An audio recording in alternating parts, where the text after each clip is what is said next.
तो आज का हमारा टॉपिक है ऑब्जेक्ट। ऑब्जेक्ट को हिंदी में कहते हैं कर्म। सब्जेक्ट क्या है और प्रेडिकेट क्या है, मैंने पिछली वीडियो में आपको अच्छे से समझाया है।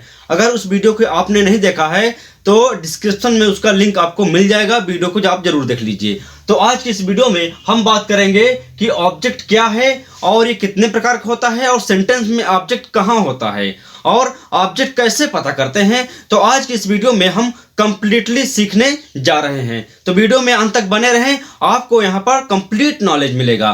तो चलिए देखते हैं। तो देखिए, ऑब्जेक्ट को हिंदी में कहते हैं कर्म।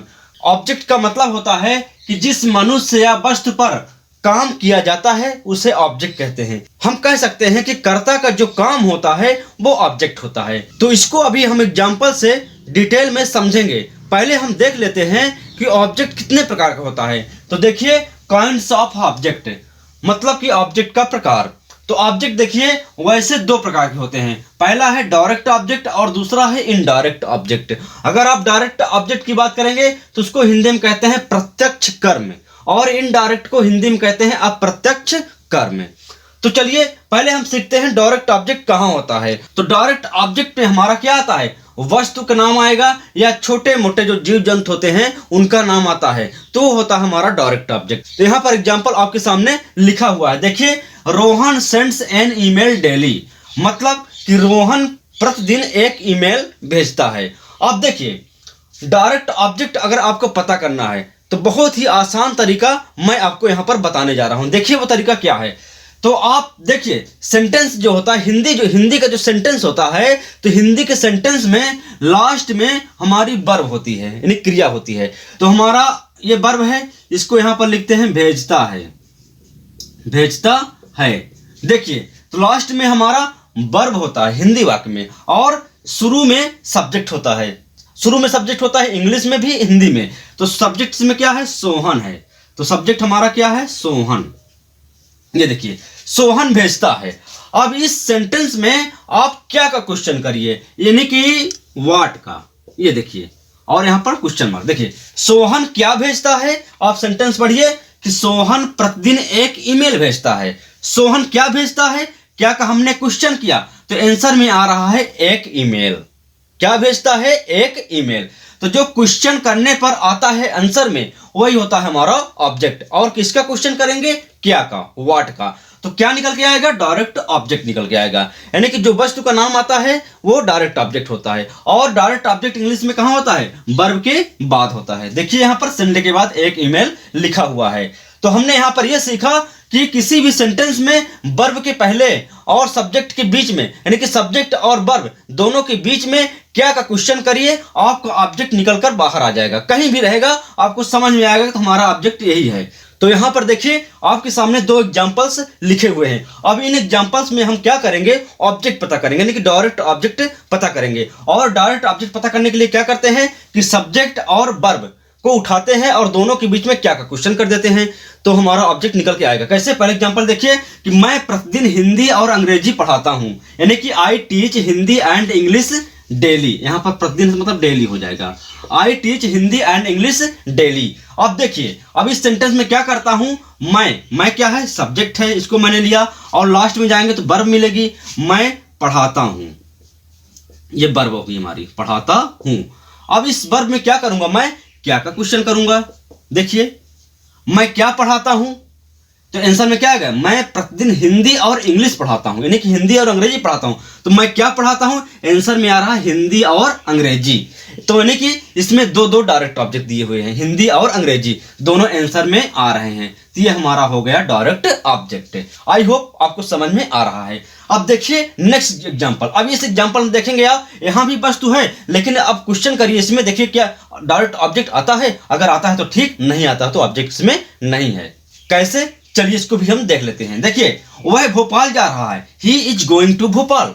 अब इसमें क्या करिए, सब्जेक्ट उठाइए वह और वर्ब उठाइए, जा रहा है, जा रहा है। अब देखिए हमने सब्जेक्ट और वर्ब ले लिया सेंटेंस का, हिंदी का। अब देखिए इसमें क्या का क्वेश्चन करिए, वह क्या जा रहा है, क्या का क्वेश्चन कर रहा हूं, क्या भोपाल आ रहा है, भोपाल नहीं आ रहा है इस बार। वह क्या जा रहा है, क्या का क्वेश्चन करने पर हमारा डायरेक्ट ऑब्जेक्ट यानी कि भोपाल नहीं आ रहा है आंसर में, तो मतलब कि इस सेंटेंस में ऑब्जेक्ट नहीं है। और इसमें आप कहाँ का क्वेश्चन करेंगे तो आपका भोपाल तब आएगा, क्योंकि कहाँ जा रहा है तब आपका भोपाल आएगा, बाकी क्या के क्वेश्चन करने पर यहाँ पर भोपाल नहीं आ रहा है। तो आई होप आपने डायरेक्ट ऑब्जेक्ट के बारे में अच्छे से सीख लिया। चलिए अब सीखते हैं हम इनडायरेक्ट ऑब्जेक्ट को। तो दोस्तों हम आ चुके हैं इनडायरेक्ट ऑब्जेक्ट को सीखने के लिए। बहुत ही सिंपल लैंग्वेज में आपको यहाँ पर इनडायरेक्ट ऑब्जेक्ट के बारे में बताऊंगा। देखिए कैसे इनडायरेक्ट ऑब्जेक्ट क्या है, पहले हम ये देख लेते हैं। तो इनडायरेक्ट ऑब्जेक्ट का मतलब होता है अप्रत्यक्ष कर्म, और इनडायरेक्ट ऑब्जेक्ट में किसी मनुष्य का नाम आता है, किसी इंसान का नाम आता है, चाहे इंसान स्त्री हो या पुरुष हो, तो उसका अगर नाम आएगा तो होता है हमारा इनडायरेक्ट ऑब्जेक्ट। और इनडायरेक्ट ऑब्जेक्ट को सेंटेंस में अगर आपको ढूंढना है, पता करना है, तो आप हिंदी वाक्य में क्या करिए कि किसे का प्रश्न करिए, किसे, किसे या किसको का प्रश्न करिए। देखिए किसे या किसको का प्रश्न करेंगे तो आपका इनडायरेक्ट ऑब्जेक्ट निकल के बाहर आ जाएगा। कैसे, देखिए इसको भी।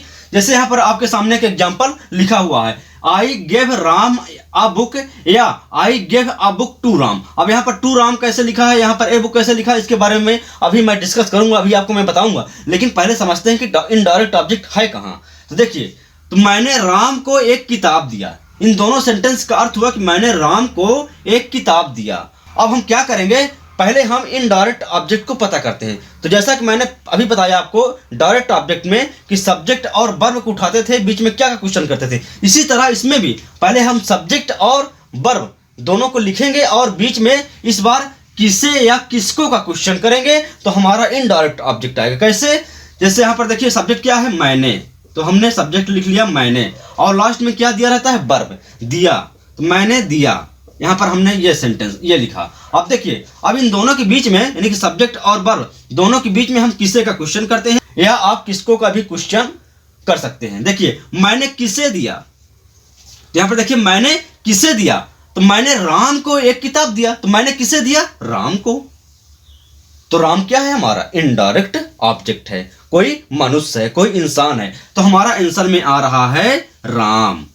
राम राम आ रहा है, तो राम क्या है, ये हमारा इनडायरेक्ट ऑब्जेक्ट है। तो कहने का मतलब कि सेंटेंस में आप अगर क्या का क्वेश्चन करेंगे तो आपका डायरेक्ट ऑब्जेक्ट आएगा, और सेंटेंस में अगर इनडायरेक्ट ऑब्जेक्ट दिया है तो किसे या किसको का क्वेश्चन करेंगे तो इनडायरेक्ट ऑब्जेक्ट आएगा। यहां पर आप अगर ऐसा करते हैं कि मैंने किसको दिया, मैंने किसको दिया, तो यहां पर राम राम ही आएगा।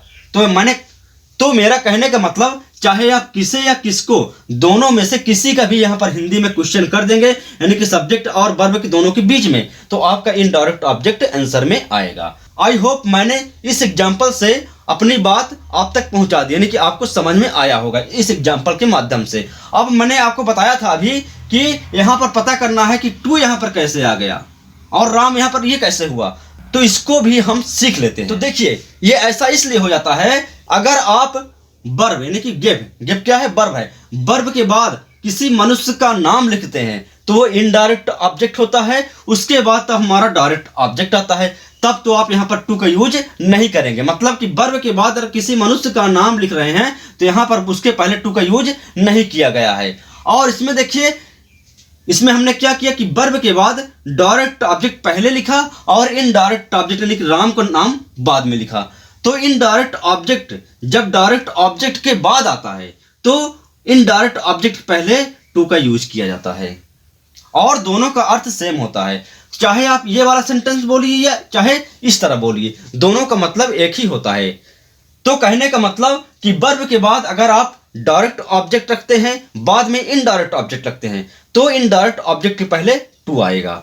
इसी तरह अगर आप वर्ब के बाद इनडायरेक्ट ऑब्जेक्ट रखते हैं और डायरेक्ट ऑब्जेक्ट बाद में रखते हैं तो फिर टू नहीं आएगा, और लेकिन दोनों का मतलब सेम होता है। तो आई होप आपने ऑब्जेक्ट के बारे में अच्छे से सीख लिया होगा। अब मैं यहाँ पर आपको एक एग्जांपल देता हूँ, इस एग्जांपल को आप ध्यान से देखिए और आपको कमेंट में बताना है कि कौन सा पार्ट डायरेक्ट ऑब्जेक्ट है और कौन सा पार्ट इनडायरेक्ट ऑब्जेक्ट है। तो एग्जांपल हमारा ये है कि Ravi sent money to me, Ravi sent money to me, यानी कि रवि ने मुझे पैसे भेजे। अब इसमें पता करना है आपको कि डायरेक्ट ऑब्जेक्ट कहाँ है और इनडायरेक्ट ऑब्जेक्ट कौन सा पार्ट है। कमेंट में जरूर बताइए, मैं आपको रिप्लाई जरूर दूंगा। अगर ये वीडियो आपको अच्छा लगा तो प्लीज इसे लाइक कर दीजिए, और यदि आप हमारे चैनल पर नए हैं तो हमारे चैनल को सब्सक्राइब कर दीजिए, क्योंकि आपके एक सब्सक्राइब से हमारा कॉन्फिडेंस बढ़ता है। इसी तरह की वीडियो देखने के लिए हमारे चैनल को जरूर सब्सक्राइब कर दीजिए। फिलहाल इस वीडियो में इतना ही।